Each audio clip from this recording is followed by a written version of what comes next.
विकार सियावर रामचंद्र पद जय शरणम। जय हनुमान ज्ञान गुण सागर जय कपीश तिहु लोक उजागर।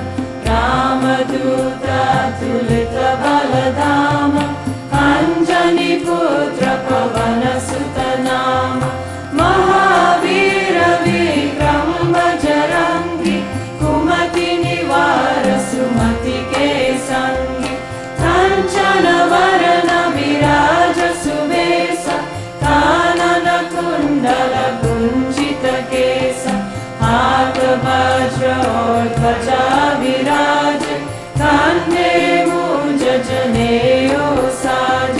शंकर सुवन केसरी नंदन तेज प्रताप महाजगवंदन।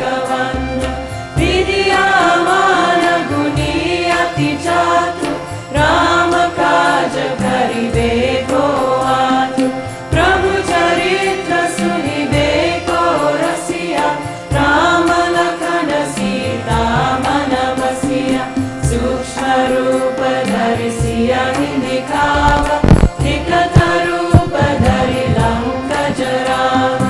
भीम रूप धरि असुर संहारे रामचंद्र के काज संवारे। लाय सजीवन लखन जियाए श्री रघुवीर हरषि उर लाए। When we'll enter awareness together in meditation, we'll listen to this beautiful chant. सहस बदन तुमरो जस गावे अस कहि श्रीपति कंठ लगावे। सनकादिक ब्रह्मादि मुनीसा नारद शारद सहिता ईसा। यम कुबेर दिगपाल जहांते कवि कोविद कहि सके कहांते। तुम उपकार सुग्रीवहि कीना राम मिलाय राजपद दीना। तुमरो मंत्र विभीषण माना लंकेश्वर भय सब जग जाना। युग सहस्र योजन पर भानु लील्यो त्राहि मधुर फल जानु। प्रभु मुद्रिका मेले मुख माहि जलधि लांघि गए अचरज नाहि। दुर्गम काज जगत के जेते सुगम अनुग्रह तुम्हारे तेते। राम दुआरे तुम रखवारे होत न आज्ञा बिनु पैसारे। सब सुख लाहे तुम्हारे शरण तुम रक्षक काहू को डरना। आपन तेज समारो आपे तीनों लोक हांकते कांपे। भूत पिशाच निकट नहीं आवे महावीर जब नाम सुनावे। नासे रोग हरे सब पीरा जपत निरंतर हनुमत वीरा। संकट ते हनुमान छुड़ावे मन क्रम वचन ध्यान जो लावे। सब पर राम तपस्वी राजा जिनके काज सकल तुम साजा। और मनोरथ जो कोई लावे सोए अमित जीवन फल पावे। चारों युग परताप तुम्हारा हे प्रसिद्ध जगत उजियारा। साधु संत के तुम रखवारे असुर निकंदन राम दुलारे। अष्ट सिद्धि नवनिधि के दाता असबर दीन जानकी माता। राम रसायन तुम्हारे पासा सदा रहो रघुपति के दासा। तुम्हारे भजन राम को पावे जन्म जन्म के दुख बिसरावे। अंत काल रघुबर पुर जाए जहाँ जन्म हरि भाग्य कहाई।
Aham.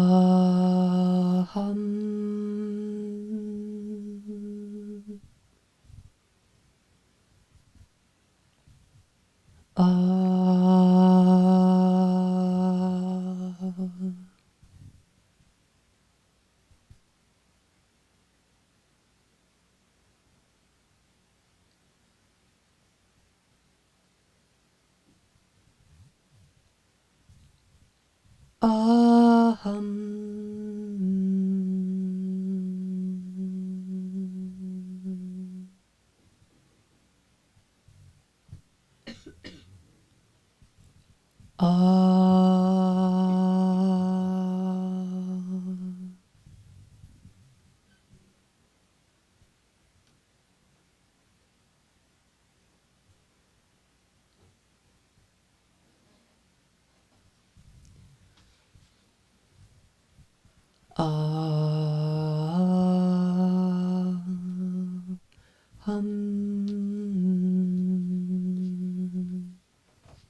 Aham.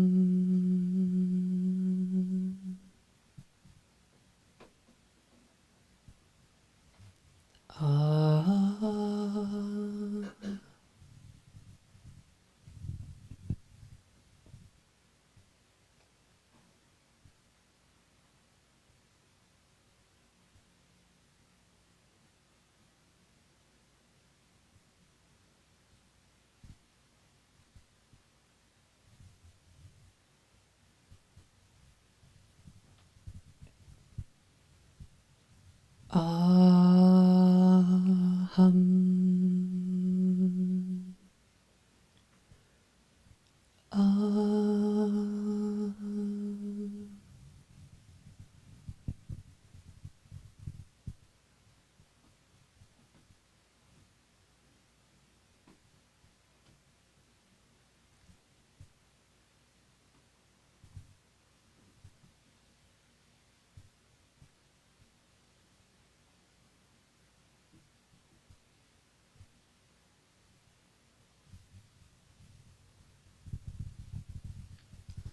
Aham.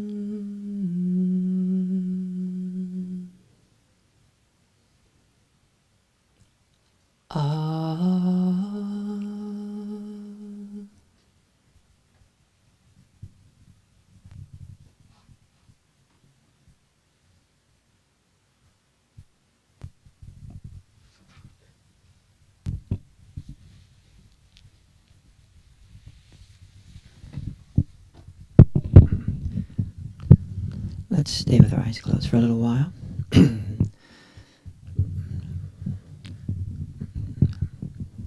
It's a great mantra, aham, ahama, and it's found both in Tibetan tantras and also in Shaivistic tantras. Many years ago, I had the good fortune, just remember this as we were hearing it, of interviewing Swami Muktananda for Voices magazine with Alex Red Mountain.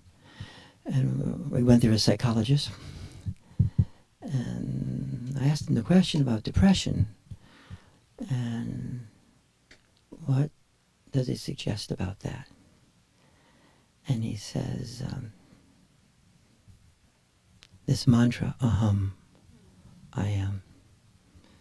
And this particular mantra, like many mantras, take you beyond the mind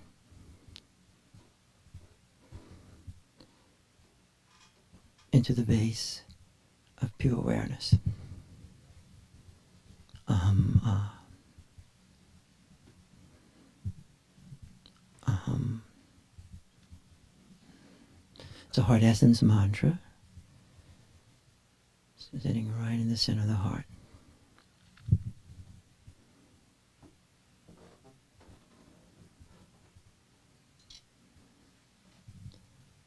So we've been exploring embodiment, embodying of awareness. And the path of embodiment, which is different from the path of dissociation. And to each their own, huh?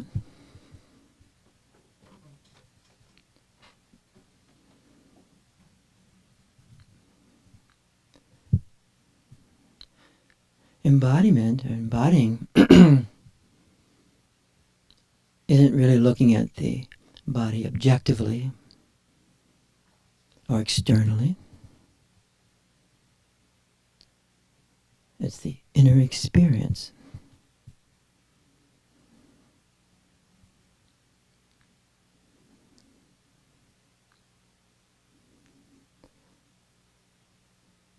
Where the sense of embodiment or embodying takes place.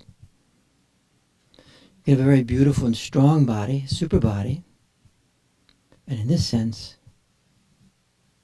you may not be embodied at all.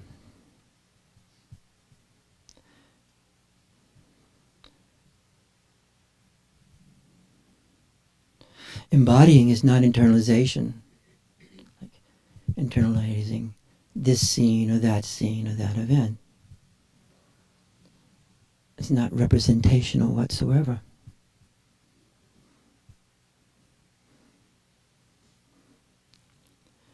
Merleau-Ponty describes it, the great phenomenologist from Belgium, like one of these primary words, like that is very hard to define, but you get a sense of it, through experience. Embodying awareness, embodying spaciousness, embodying light, embodying the energy.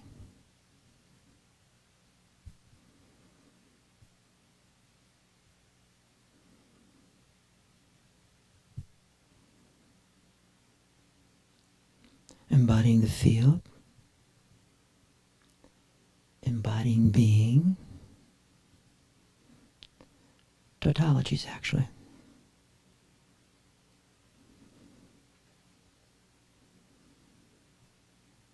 Embodying knowingness, wisdom.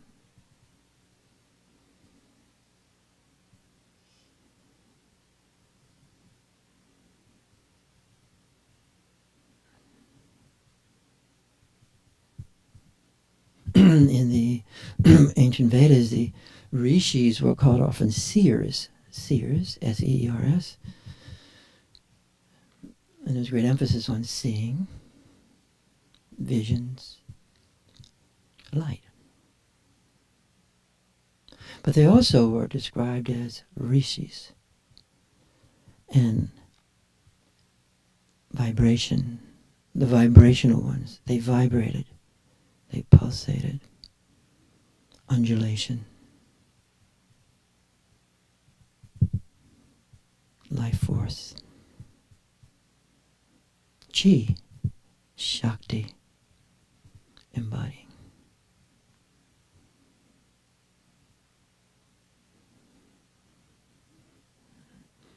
Both in phenomenology and some of the ancient Shaivites and Dzogchen.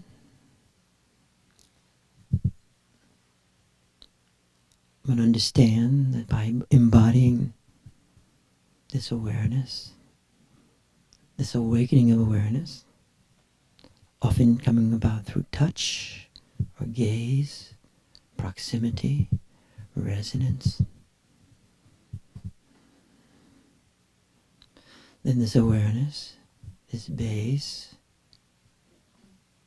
this manifestation of primordial awareness as us, would infuse our mind,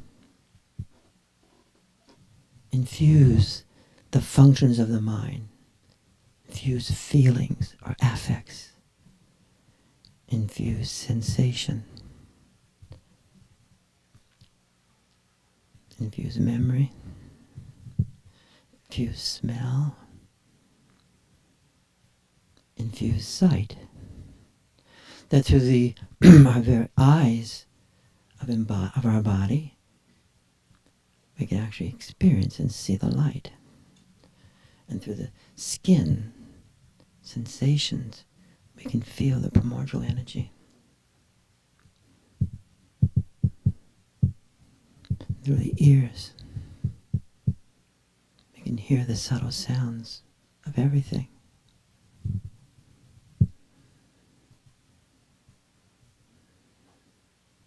And they understood. It was quite close. It was quite natural. It was embodying, bringing forth, experiencing that which is already there.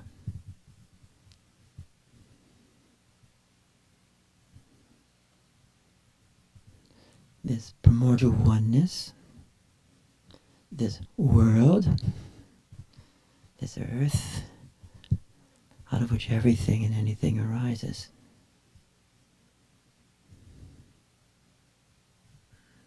They would at times understand there were two corresponding, intertwining movements. And some psychoanalysts also do. Winnicott, for one. There's the unfolding of oneness and the unfolding of differentiation, separation. There was not one path from symbiosis to differentiation, but from the very beginning, from the very beginningless beginning of our life, these two modes were there: oneness and differentiation, oneness and separateness. And the trick, maybe the best word is not to trick, is to be in both at the same time. And in that way, we become full human beings. This embodiment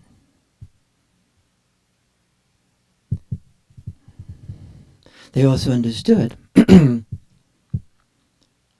counterposition to dissociative paths, that everything, the body itself, the embodiment, is the alchemical mixture. And the body itself, with flesh and bones, thoughts and feelings, love, hate, the whole range, and the subtle manifestations of winds and channels and chakras, that this mixture is actually the greatest gift for realization of being itself. Much more powerful than the subtle forms, the deva forms. That this flesh, this earth, all this stuff, intensity, felt sense, is actually the mixture for direct realization.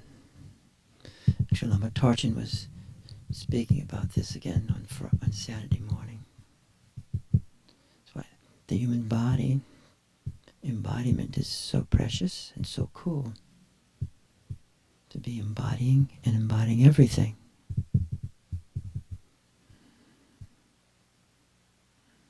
In the embodying paths, the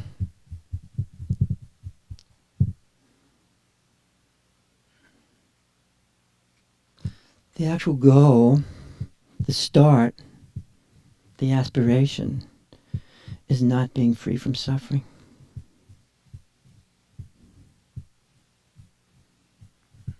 It just ain't. The other path, free from suffering, dissociativeness.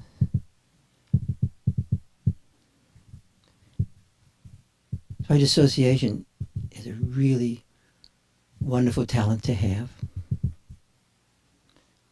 in certain situations and times.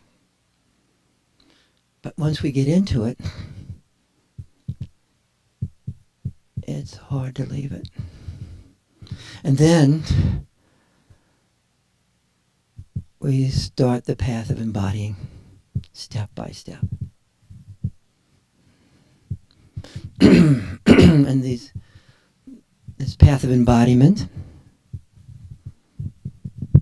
the paths of the flesh, Shar, understands that suffering is involved in humanness and the mystic human life.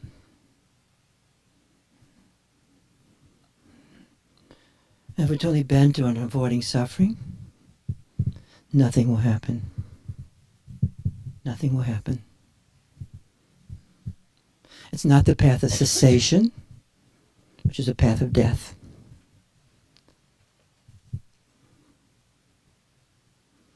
It actually is the path of desire. Liberation through desire. Liberation through being here. Like that child we saw last week singing. It's just totally there. Completely there. And with a bit of the innocence of the child being present.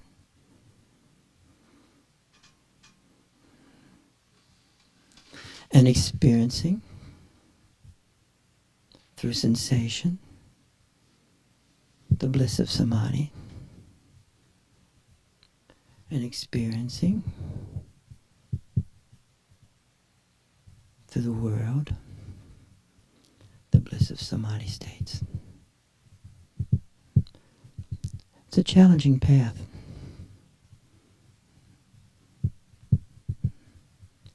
But actually, it's fun. It's fun. It also is suffering.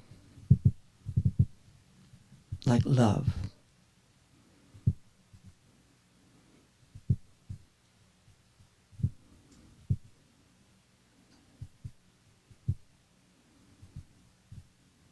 as we embody awareness, last week we touched upon, I think it was last week, the embodiment of the deities, huh? It's not really the visualization, that fantasies, but the desire to embody that dimension of our own awareness, which actually manifests us, the Sambhogakaya realm, the archetypical realm, to actually embody the archetypes in our flesh, in our life, and in the subtle dimensions of ourself. Which means, as Tsongkhapa described, touching the energies, the vibrations, the pulsations, the winds, the channels, and most of all, the fire element. You following what I'm saying? Say yes if you are. Say no if you're not. This embodiment of the light, space.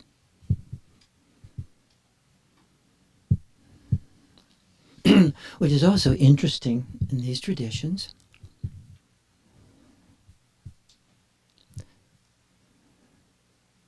That knowing is a feeling quality. And they make a distinction between feeling and emotion. For instance, I might have a feeling of the situation within myself and with this situation with you right now. I have a certain feeling tone. But it's not necessarily an emotion.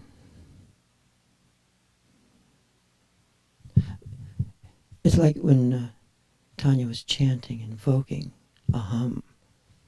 A certain tone, a knowingness, a feeling arose. You might have emotions around it, but it's not essentially an emotion. Say yes if that makes sense to you. So knowing is feeling. Bhava, feeling. There's certain knowing of gnosis that there's no feeling, just knowing. There's another knowing, Rongchampa, as a feeling, a sense. It's like the felt sense, where I have a felt sense of a taste, thoughts, conglomerations of affectiveness, and then a deeper felt sense, which is a felt sense of being itself, being a being, a hum, in a situation, in the world, as the world.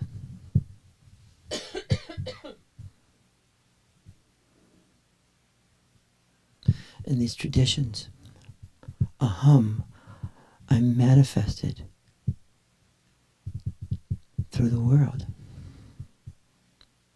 Potentiality, Dharmakaya, Shiva, whatever word you want, manifest the archetypical energies, the elements first, and energies, and then us, flesh, dogs, cats, cars, buildings.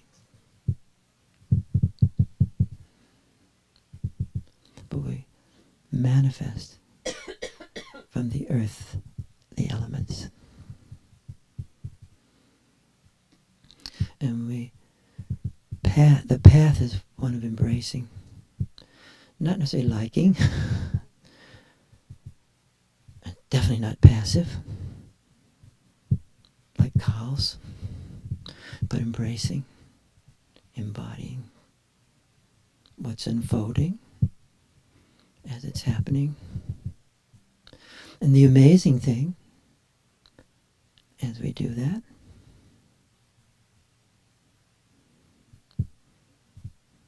as we become embodying in this life and what is being presented to us. And often why the tantras use the metaphor of charnel ground and palace, huh? Both extremes, huh? Which is in everyone's life. That we begin to experience Vajra Kamara. Begin to experience deathless life. Begin to experience this awareness that's manifesting throughout all these circumstances, this awareness, embodied,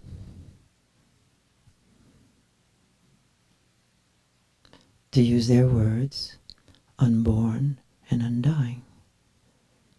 If you believe this sort of thing means nothing, but to experience that state, timeless awareness in time, embodying the experience of timeless awareness in time.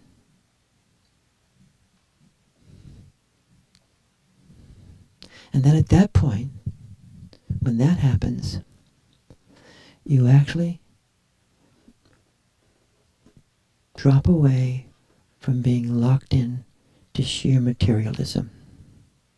I'm not talking about goodieism, but at that point, through the experience of timeless awareness in time,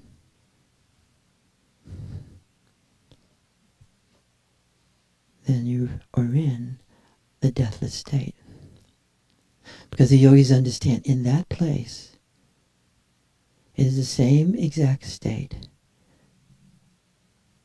as death, timeless awareness, ongoing continuity of beingness, life after life, and death after death. A lot of times, of course, in the West, we like to stop at that point. It's just a little too far to go here. So we foreclose it. Just foreclose it.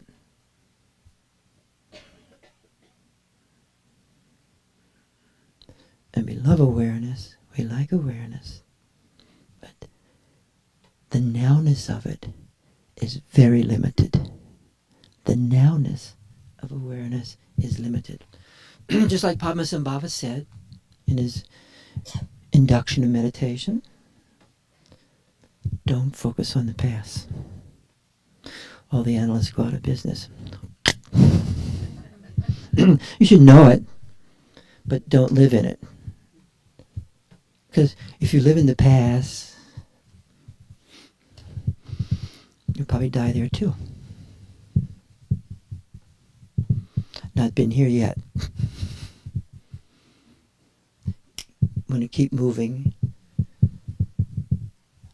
Or if we focus on the future, retirement. Calculating. Then you're not here either. Your whole life is oriented to the future.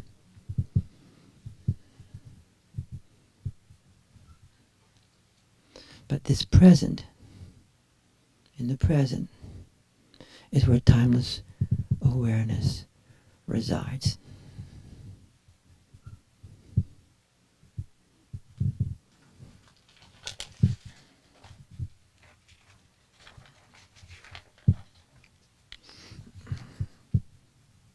Spanda, the self-arising awareness, is the spanda.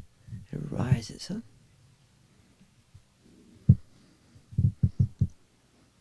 It's tactile. It's a felt sense. It's kinesthetic. It's kinesthetic. Kinesis. And it's, I always trouble with this word, synesthetic. You feel it. You see it. You hear it. All in oneness.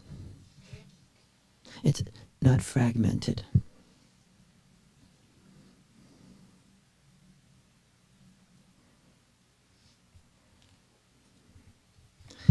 Embodied awareness, embodied subjectivity, and this embodiment, just about time, is not just embodied here, but actually it's embodying the room.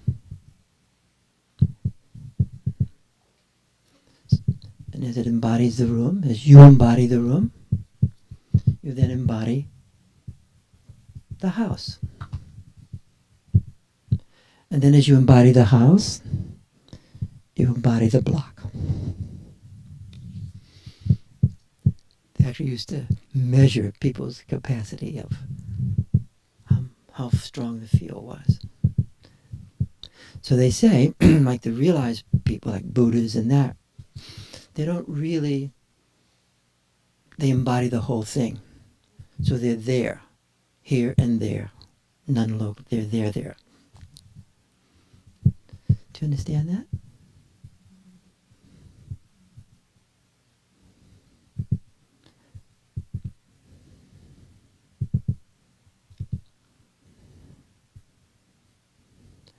A lot of times we try and mix the paths, these little trips. They're methods. They're just methods, a word for methods. We like to mix this and that, you know?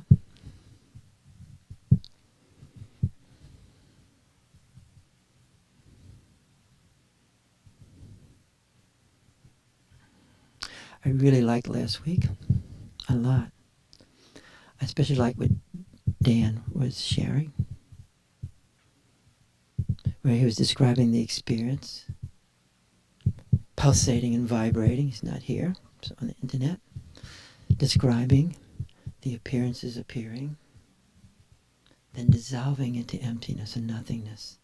And then they would appear again and dissolving, huh? He was gazing, and they appear. The whole thing appears, then disappears. It appears again, and then what's going on? I also loved Helen's description of the experience.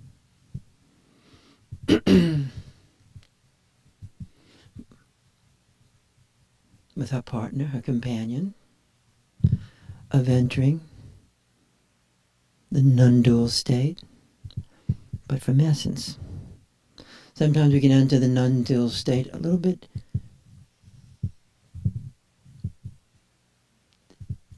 in the field, but from essence. And the essences meet as a bindu, as a point. And from within that point, everything arises again.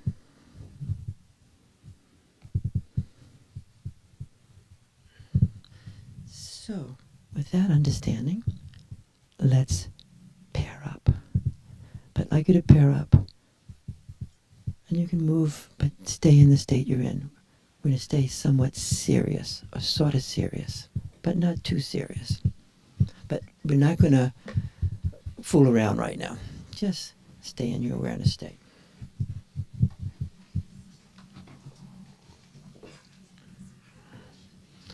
And if you're brand new, you should be with someone who's been here for a long time. So new people should work with people who've been around here. Because that makes it fast. Here you go. You can right here if you want. Yeah, great, good. Want a pillow? Would you like a pillow, hon? Yeah. So you could stay. Great. Great. Huh? Okay, great. Fantastic. Glad you're here. So we'll focus with each other. But we're first of all going to focus, we're going to suspend our mind a little bit, the epoche. But also Patanjali has the same thing, huh? The vriddis stop. And then awareness around. Oh, okay. You can great. There we go. Yeah, you can. You need a pillow, huh? There we go. Okay. So we want to suspend the mind a little bit. However you do that. Sometimes you can just breathe up into your head. And you suspend the breath. Then slowly it opens. There's no one way. And then, or gazing, or just doing it. Just a bit of a thought-free state. And then you allow from that everything to arise. Thoughts and feelings and sensations in that place. So let's extend to our companion today, whoever that might be, from inside to inside. And we'll also extend to the whole room. Let's extend to the whole room. all those human beings, all those vibrations, pulsations, aliveness, life force, eros, eros. Feel the resonance, the attunement.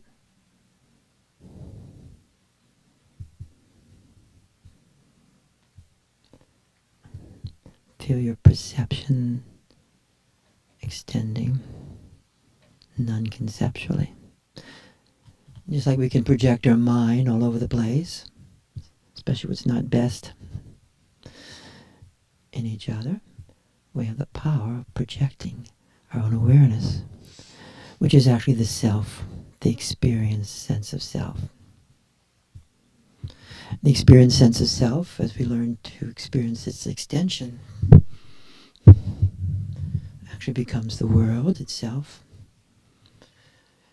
and the field of being itself. Because awareness is the field of being in its knowingness.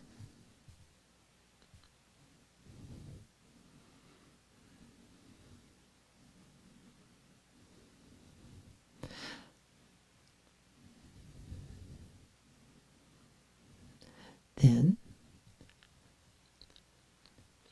one person can do nothing and the other person can be more active, if you won't mind, and if you wouldn't mind touching the person who's your companion, but you're going to touch him through the field as the field.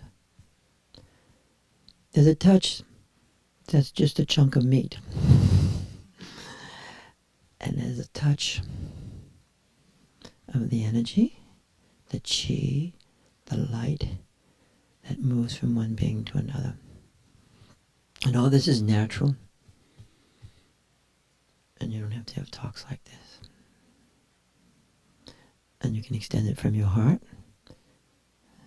I always love the picture of the Sistine Chapel, where the fingers touch, huh? The same scenario.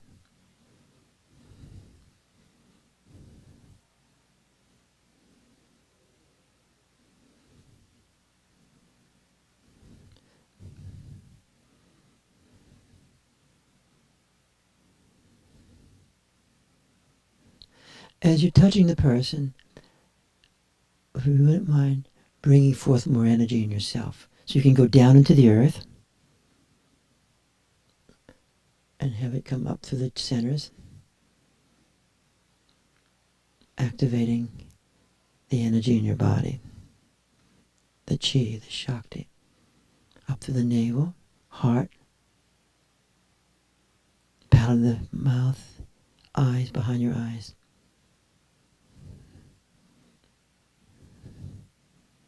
And then you lean it into the person in front of you. The amazing thing about embodying awareness is you can actually practice what the Buddhists call the paramita. You actually can practice generosity. Not just bits and biddles, but you actually practicing vast generosity in the extension of the light, the life force, awareness, essence.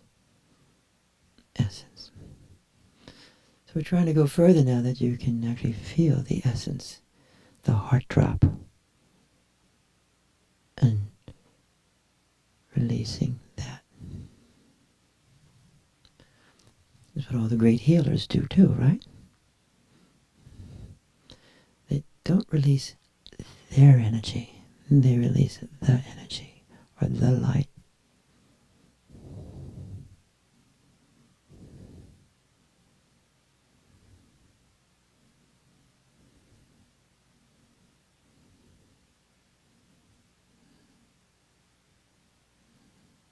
If you want, if you're not quite present yet, you can extend the energy from the back of your head to your forehead, from the back of your head to the palate of your mouth, and the back of your head to the mouth itself. You can also extend from the back of your head to your throat, the back of your head to your heart, and the back of your head to your lower back. Muladhara. That will also bring you into stillness and movement at the same time.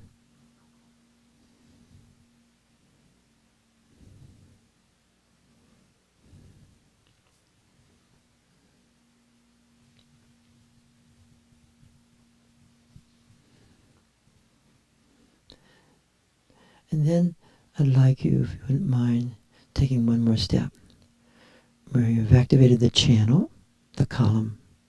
Can you feel the column? Say yes if you can. You extend the column into the person, inside to inside. Sometimes you can lean forward as a gesture. That movement is just a gesture, like a magical gesture. And you lean the column of energy, your column, that light force. At the moment of death, that moment, you're in timeless awareness, and you are the column. You are the column of light. And the column, which is a configuration, a manifestation of the Nalaic field. So even there's an embodiment.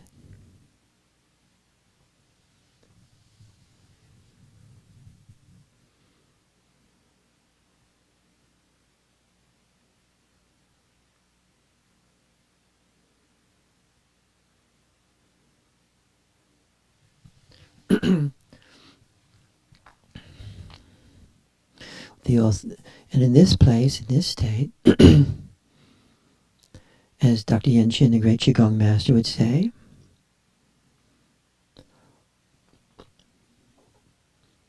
or the phenomenologists describe, desire and Merleau-Ponty from the heart,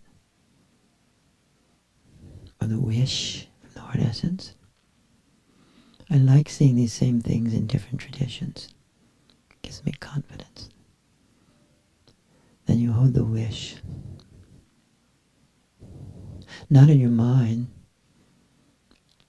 Then it's just but in the power of the heart essence, right in the center of the chest, where awareness is located. In that potentiality, that space of potential. The Dharmakaya, to use that language. And you hold the wish for yourself and for all sentient beings. The word sentient being is a great word, isn't it? For some reason I just used to think of rats and ants. But a sentient being is consciousness embodied.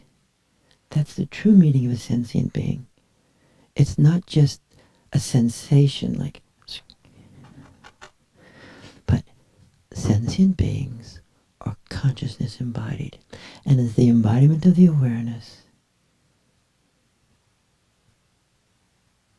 that gives the aliveness and the knowingness of that creature according to its nature.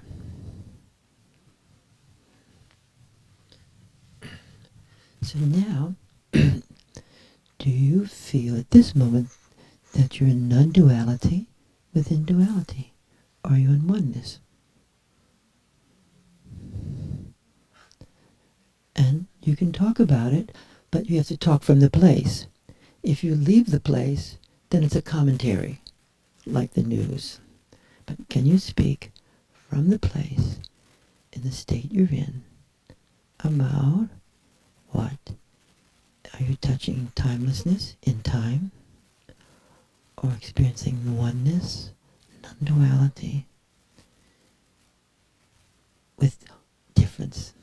There's a me, and there's a you, and we're indivisible.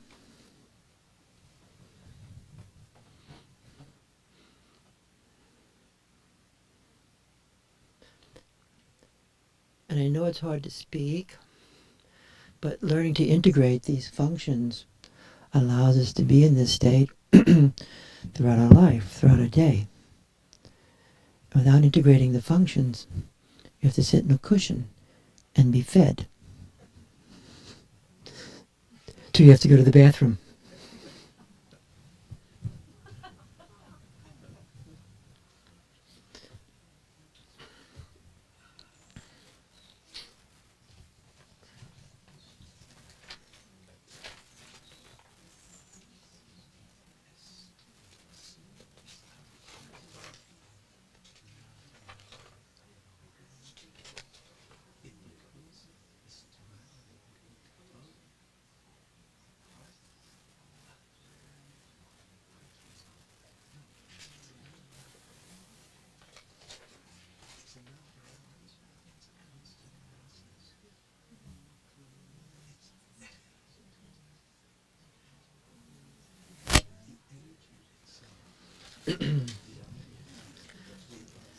Sometimes the yogis describe liberation through touch, and they describe it as a touch of the sky coming through the flesh. The touch of the sky like.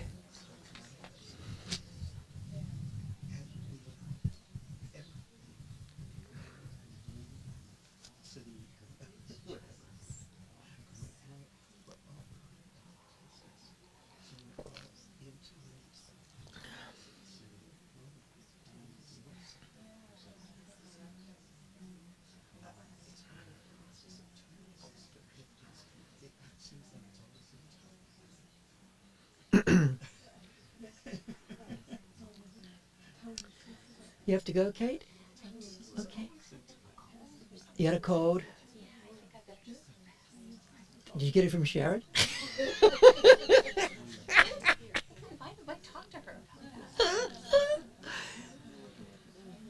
See you later.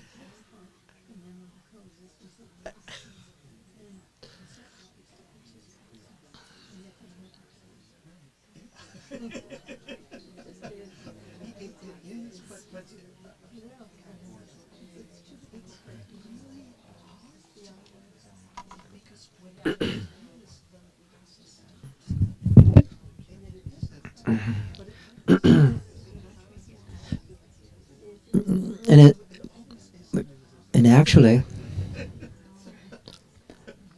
the tantrics describe not that there's no suffering, but that bliss helps overcome suffering. Not that there's no suffering, not the process of cessation, but in the suffering, the arising of bliss.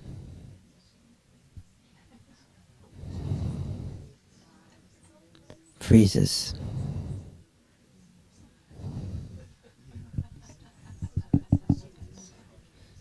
So we're going to pose it. We're going to pause in a few moments.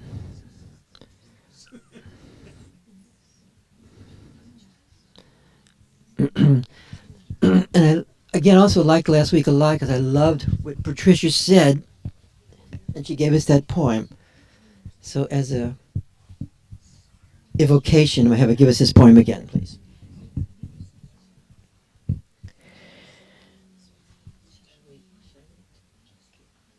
Okay, we're going to pay attention.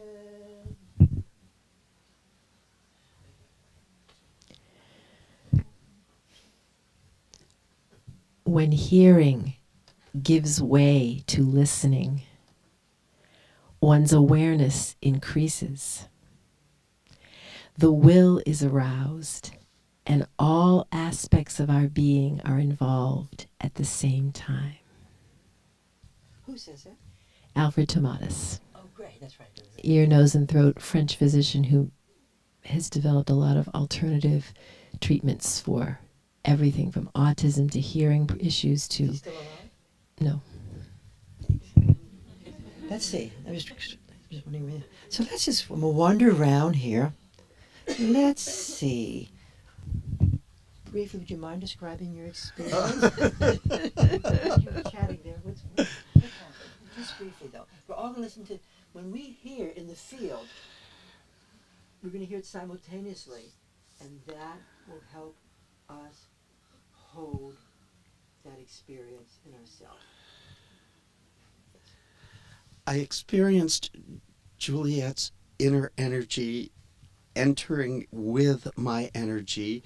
Together we went out into the stars and we became like these nebulae, and we just went out further and further and further. And I became very aware of the fact that the whole thing, that timelessness is a process, that it's timeless, but it's also in time, and there's no way that it can be just timeless without time, because it's the whole process of everything going out and then becoming pure potentiality, and then becoming concrete and changing forms, and without that without the in time, timeless becomes inert. It can't be experienced. You really are pushing us here, Steve. But for some reason, Lama Tarjan's talk coming, that you never have emptiness without form. I heard that. And you never have form without the emptiness. They are completely in oneness. And that's when you articulate that experience, that challenging understanding. And yes. As we were attempting to talk about this, it's a process that's not a process. It's time and timelessness.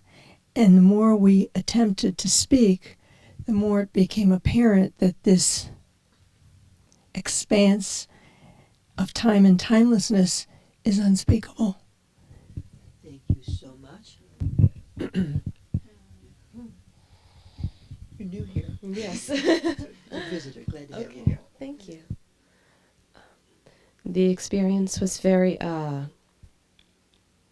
it was a very dynamic space that I was occupying with my partner, but it was not tense and it was not frantic. It was a very high energy state that felt very, and when I was working, it was very easy to ignore preoccupations or diverting thoughts, because the sensation was of wholeness was very strong.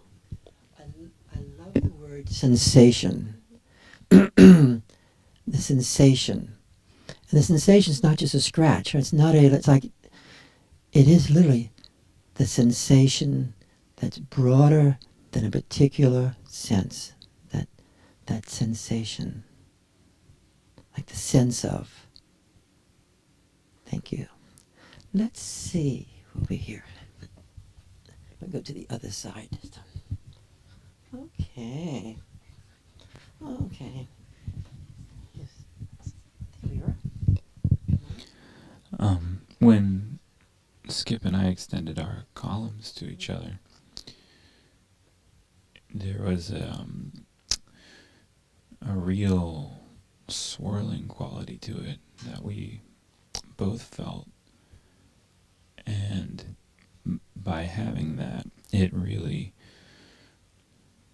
planted us in what we were doing, and it allowed the sensation of having a body to kind of fly apart without losing myself or diminishing. And from there, it was just this amazing place to be. Totally cool. That the rising of the vortex, opening and expanding. Because the vortex is our body at a certain level. The subtle body is a vortex. And then it starts, that other side of the subtle vortex is flesh. So it's stretching and opening the flesh. What was it like for you? So when you extended the column, I wanted to just be completely receptive. And there was a kinesthetic but not quite kinesthetic sensation or felt sense of his column meeting mine, and the two coming together, interpenetrating in a certain way. Then we both had the vortex, an absolute groundedness, and the physical body just expanding infinitely. Expanded. Yes. Bliss of somebody. Yeah. I'm going to ask you a question. Stay in your state if you don't mind. From the place you're in, and you use the word receptive to what was being given, Mm-hmm. can you help us understand the difference between receptivity and passivity?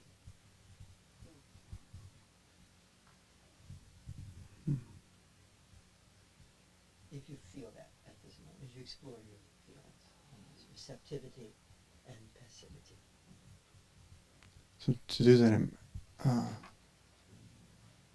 having to go passive. Okay? So in the passivity, the energy disappears. Merci beaucoup. Even though in the receptivity, it is still completely relational. And in the Exquisitely said. passivity, it's, I always mispronounce it, it's just Solipsistic. that one. That helps us enormously. That helps all of us enormously. Completely. In the passivity, it's like it's foreclosed to expansion. Wow. Yes. And in the receptivity, there's this, I'd almost put it like inherent capacity for openness. Yes. Say it again, please. You're really so. In the excellent. receptivity, there's I'm going back into an inherent capacity for openness, an opening. Receptivity, the inherent is for openness. And passivity is like no action, and receptivity is very active, actually. Very active. I hope you guys are taking that in. It's really useful.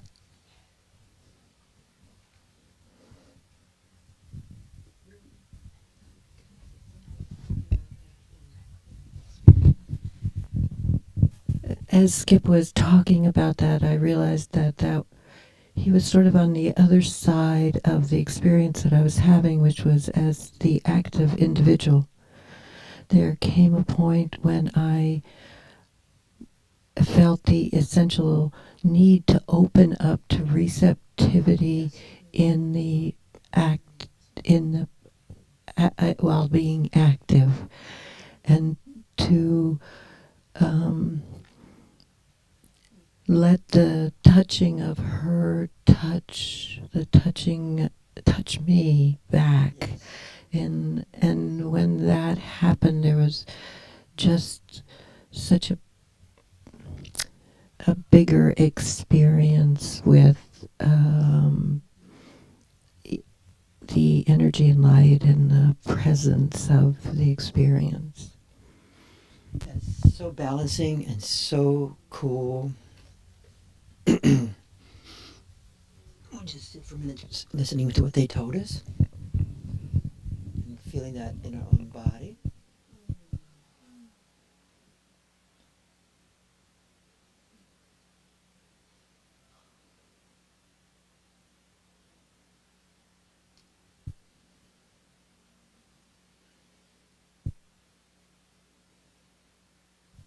Many of us get caught in like passivity because it's God's will or whoever's will, someone's will.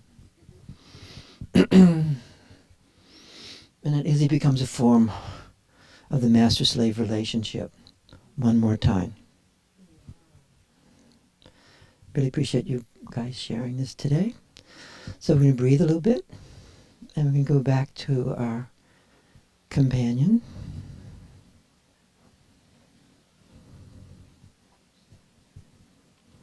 If you wouldn't mind entering again, because you're really in it still, and enter a little deeper or further.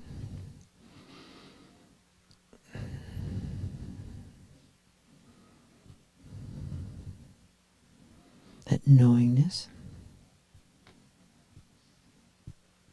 that entering into.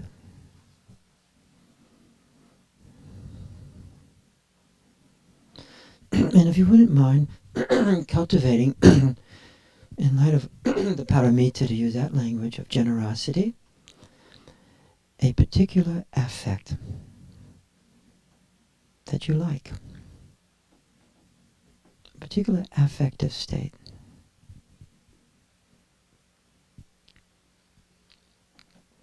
You can do that.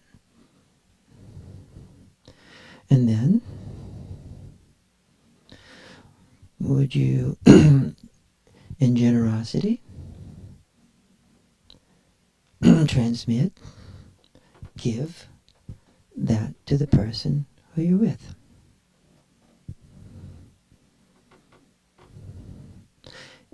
So do not go into your mind too much.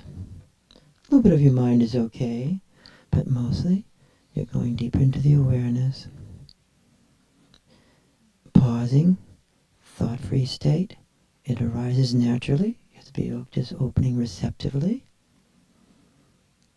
And then, as it arises, as it manifests, the little alchemical process is taking place. And then, when it has some form to it, some taste, you can transmit it. You can give it.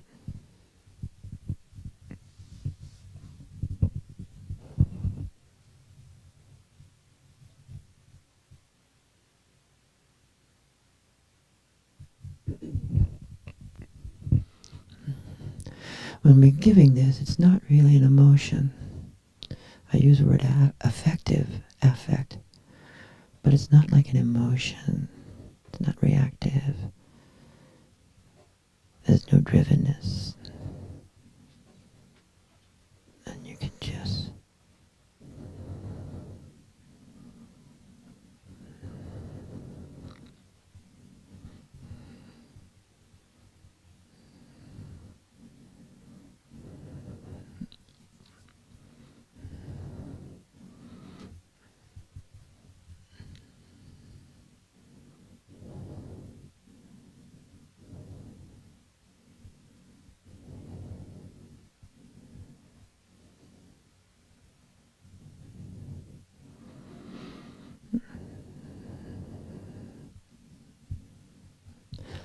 which is also great. None of this takes a long time, because it's all really relatively immediate.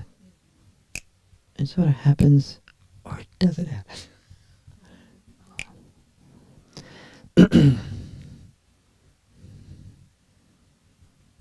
So would you mind discussing with each other what you experienced, what you felt you gave, and what the person felt what was received, and vice versa? And we can do that for a little while. But stay in the awareness state. And you want to speak from the awareness state. You want the art of speaking from the place of experience. And the place of experience will be awareness.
Okay, we're going to end up in about a minute.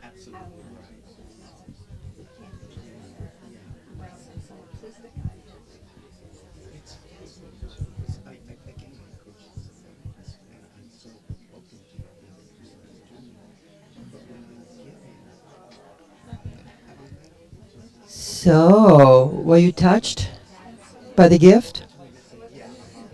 Hello?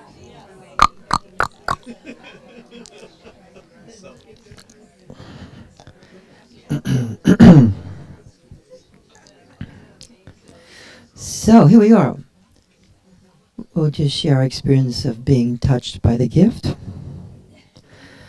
Abhinagunta writes about touch as liberation.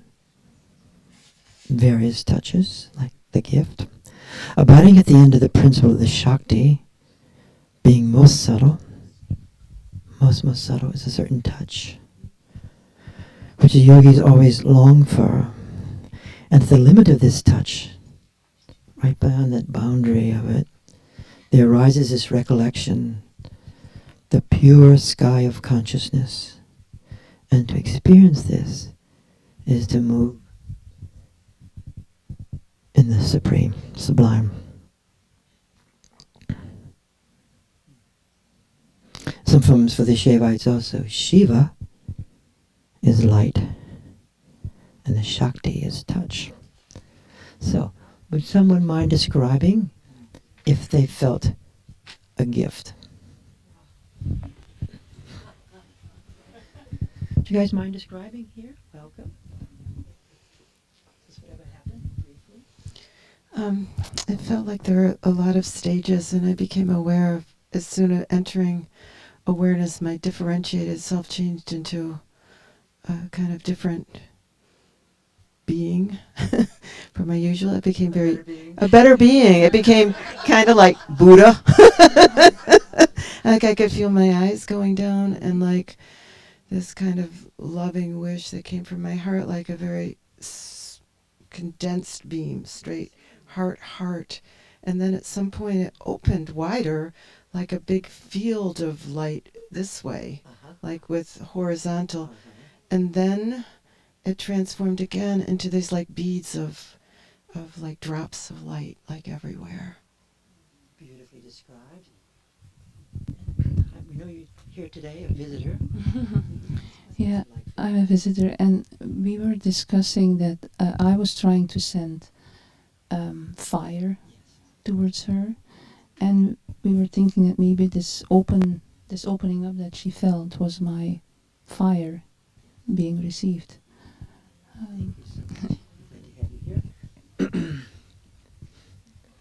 Someone want to raise their hand if they experienced a particular gift?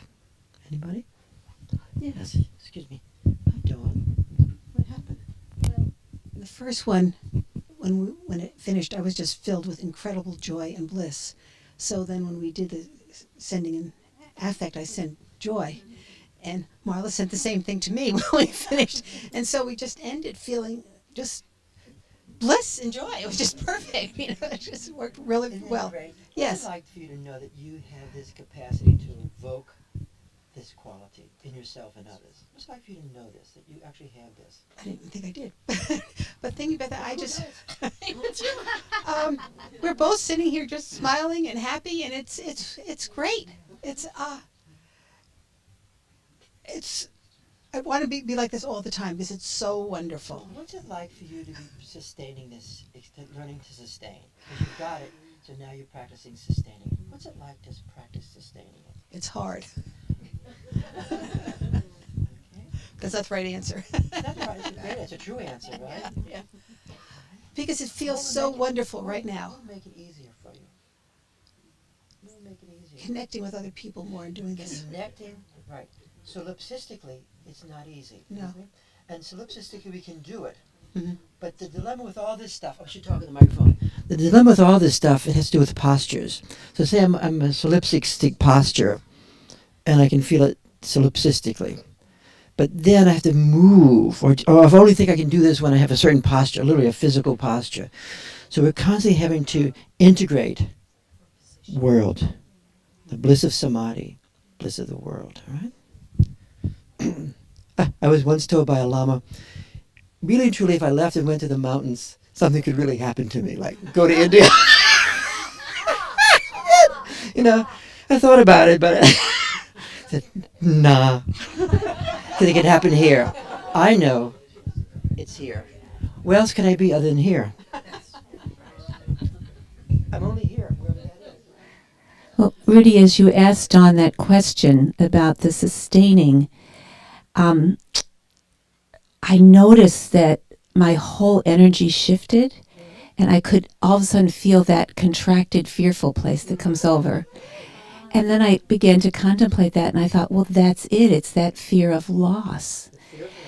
And then the extension to the other is what cuts through that contracted state. You know, that's really, would you say the fear of loss? Yeah, whether it's the fear of the loss of the joy or the, if I really go with that, I can go to the most primitive experience of that, of course. And yet in the now, that isn't necessary anymore. What's it like to know that it's actually not as determined as it once was, as it necessarily It's fabulous. It's fabulous. I mean, that distinction between then and now is such a useful distinction. Well, listening to her, we called that state the slave. The slave. And once I said that, it was just like so much freedom. Because whenever I get in that contracted, I want to be a slave, right? And then you just allow. Yeah. And I couldn't say like, I'm going to go into joy. I couldn't do that. I had to allow it to be there. So, man, we obliterated the slave, and it felt really good. Yes, please, yes. I love Marilyn's description of this because we really did come to a lot of essential understandings and obliteration of the master-slave stuff. And another thing that came up for me that worked around that was that I allowed myself, was it last week we did the state of the Devas and Dakinis with Amma, bringing that in, and I entered at that point into such an exquisite state, and how I accessed it was by remembering what it was like to be hugged by Amma, and then realizing that I could be where Amma was, and allow that, not in the same way, but you had the experience. Yes. Yes, and I didn't allow the master-slave dynamic, which is all in my head anyway, of she's got it, I haven't got it. They've got it, I don't have it. It was like, if I can experience it, I have it. All of us have the ability. And when I was able to flip that around, yeah, it's there is no more master-slave in the head, and there's no more waiting around for someone else to do it for you. There's no more waiting around. It's like, well, I'm not feeling it. Nobody's offering it to me. Well, why don't I offer it to them? Beautifully said. Beautiful. What would you think what you just said? What would you think? Deprivation is a queasy thing, isn't it? It's really queasy. Here we go. Would you mind sharing your experience, please? Not at all. When Rudy said, take an emotion and start to build that, or a sensation, Robin right away started just really strongly this light, this bright, big, glorious opening expanse of light. And she was saying, it sort of felt like love, and then it was like just this flower reaching out and opening up, and for me it felt just like joy, and it was so strong in Robin that I just started receiving it, because I hadn't even had a minute to have a thought about it, and so I was just receiving it, getting bigger and more expansive, and what came out of me was just sort of like a little kind of sparkling thread that would kind of surround this big expanse of energy, just kind of igniting, you know, sort of like fireworks or sparklers, you know. And so it would just kind of gave it this phosphorescence for me. And we were talking, Robin had experienced my energy as just kind of comforting. And I was feeling like, yeah, when you really just receive someone, you know, that is kind of just comforting. You're just present to what they have to offer. So. Thank you. Robin, want to share your experience? Sure. It was a comfort that I felt back, but it wasn't like an embrace or a comfort because something was wrong or a comfort because something was right. It just was a awareness. And talking after, just like what everyone else was kind of saying, bits and pieces, I felt like I often block both ways, probably the giving and the receiving, because of what the slave, this fear, this. So that's very eye-opening or body opening or channel opening. I like those phrases. Body opening, eye opening, channel opening. So let's focus and meditate together just for a few minutes before we end. We're just going to go into awareness for a little while. We're going to rest.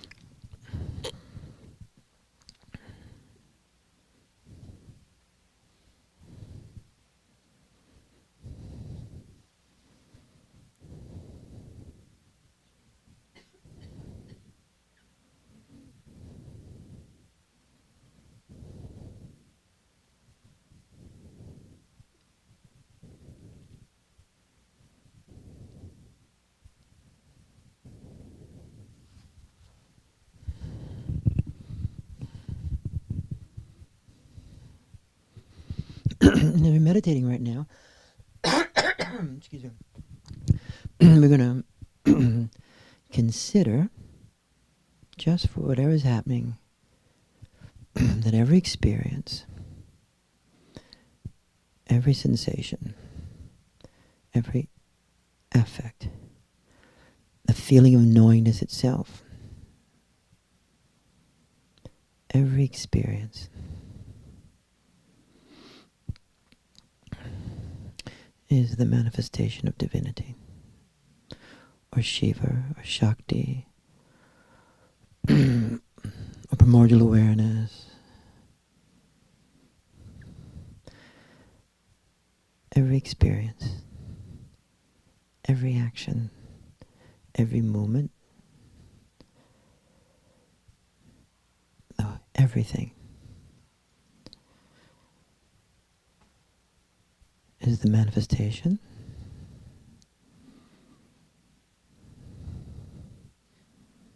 of primordial awareness, divinity animating us.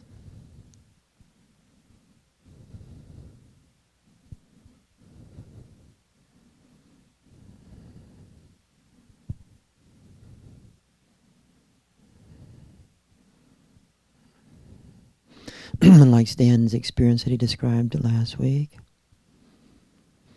there's all this appearance, all this experience, everything imaginable, everything possible, pretty much each person's life. And then there's disappearance, and then there's reappearing. Even every experience, just right now.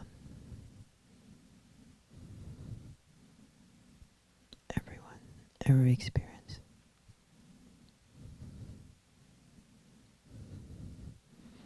And that is liberation.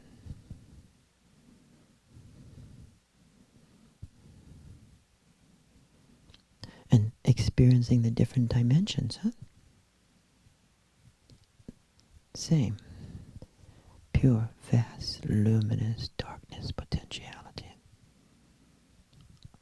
Unmanifest, unbound. No thoughts.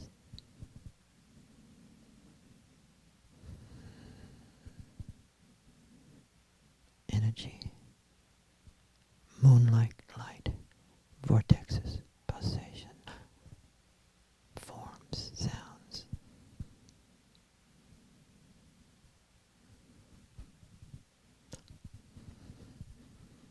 The person you've been sitting with. And your experience. No matter what it is. No matter what it is.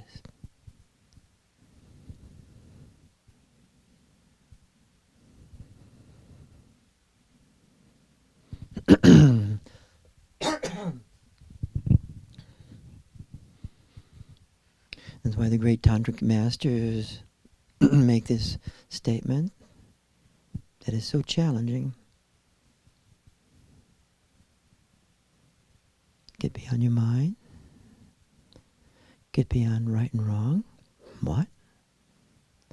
Get beyond good and evil. What? Get beyond better and best. What? Get beyond truth and falsity.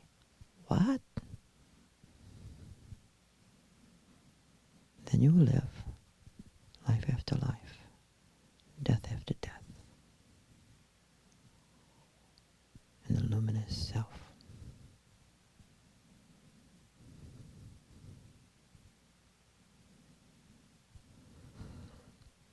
So we're going to start ending up now. We're going to rub our hands together, place them on our heart. We're going to end a little early right now because I'd like to meet with the people who are online in the everyday meditations right now. Just the people who are actually online in the meditations right now. The next week, everybody else who's not, we can have a chat too. But right now, I just want to meet the people who, in the past 3 months, have been online. Not every day, but more than 10 seconds. Yeah. 3 times? 3 times is fine, yes. Huh? No, just people who practice online at 6:30 to 9 to 10 to 7, whatever that is, coming online. This is for the meditation. This is for the actual live meditation. I just want to talk to those guys, not the archives. No, you should sleep. That's okay. Thank you, guys. So you guys are going to go upstairs now, okay? If you don't mind. Hasta la vista. Thank you, guys. Thank you. See you later. So the people who are concerned right now, who are online and nervous. Okay.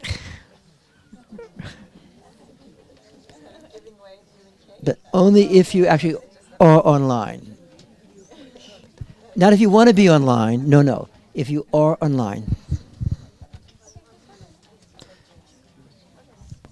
Then go. Get the upstairs. You're free at last. Thank God. Liberation, huh? It's true. You know that, right? Skillful means are actually slavery in its own form. Okay, who's here? It is freedom. It is freedom. Do you meditate every day? You meditate? You're on more than you've been on the past months? Okay, great. Okay, will you guys go upstairs, please? A private meeting. A nervous group. But I'm glad. Huh? Oh, that should be offline.